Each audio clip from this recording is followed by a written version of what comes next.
Social media पर जैन समाज के सबसे लोकप्रिय आप सबके राज दुलारे चैनल महालक्ष्मी की ओर से सप्तमी रात्रि 8 बजे आपके पास सादर जैन अनहोनी अनोखी बात लाएंगे। सचमुच हैरान करने वाली बात करेंगे। वैसे आपको मालूम है ना, जब जब कर्मों का ऐसा हो जाता है कि हम गलत कार्य में पड़ जाते हैं, ये मत कहिएगा ये भगवान करवाता है, कभी नहीं।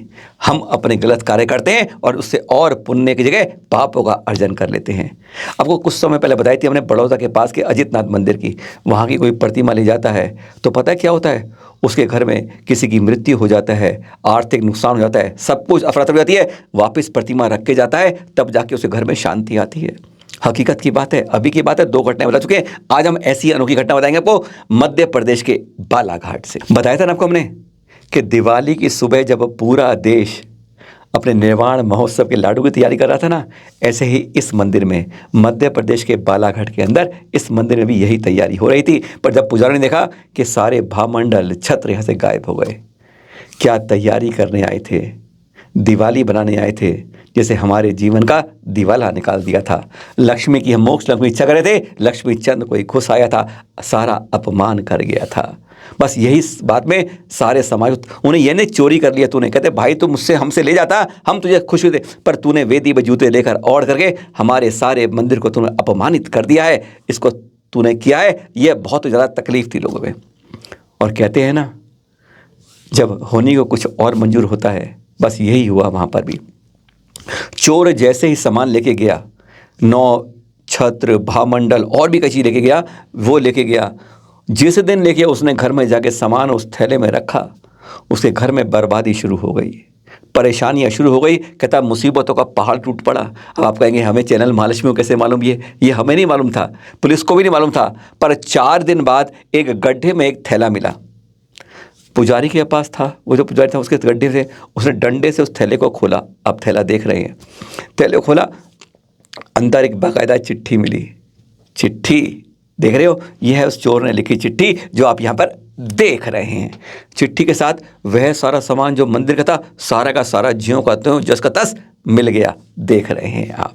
और ये चिट्ठी में क्या लिखा पता, उसने कहा मैं सबसे माफ़ी चाहता हूँ, मुझसे बहुत बड़ी गलती हो गई, मुझे माफ़ कर दो। मैंने मंदिर से सामान जिस दिन चोरी लिया उस दिन से मैं परेशानियों में घिर गया हूँ, मुसीबतों का पहाड़ टूट गया है। जिसको यह लिफाफा मिले कृपया ये सामान मंदिर में पहुँचा दे।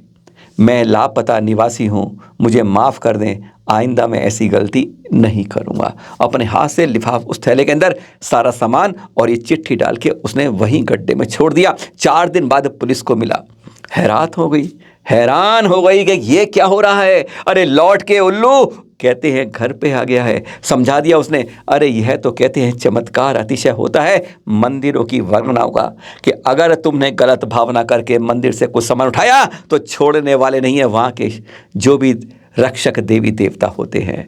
एक बार फिर कहते हैं हाथ कंगन को आरसी किया। दिख लिया आपने कि जब जब आप मंदिरों के अंदर कोई नुकसान की कोशिश करोगे, चाहे कोई भी चोर हो, कोई भी डकैत हो, कोई लूटपाट करने वाला हो, ध्यान रहे ऐसी ही हालत आपकी हो जाती है। इसलिए मंदिर में आकर अच्छी भावना भाएं और ये खुशियां हैं। धन्यवाद है और सचमुच इन रक्षक देवताओं का जिन्होंने करके दिखा दिया है। ये चित्र देख रहे हैं आप, आचार्य श्री विशुद्ध सागर जी और उनके साथ 3 उनके संघर्ष शिष्य जिनका चतुर्मास हो रहा है। पहले बात करते हैं अनुत्तर सागर जी की। इनके अंदर इन्होंने 114 दिन का उपवास में किए और मात्र 14 दिन ही पारणा की।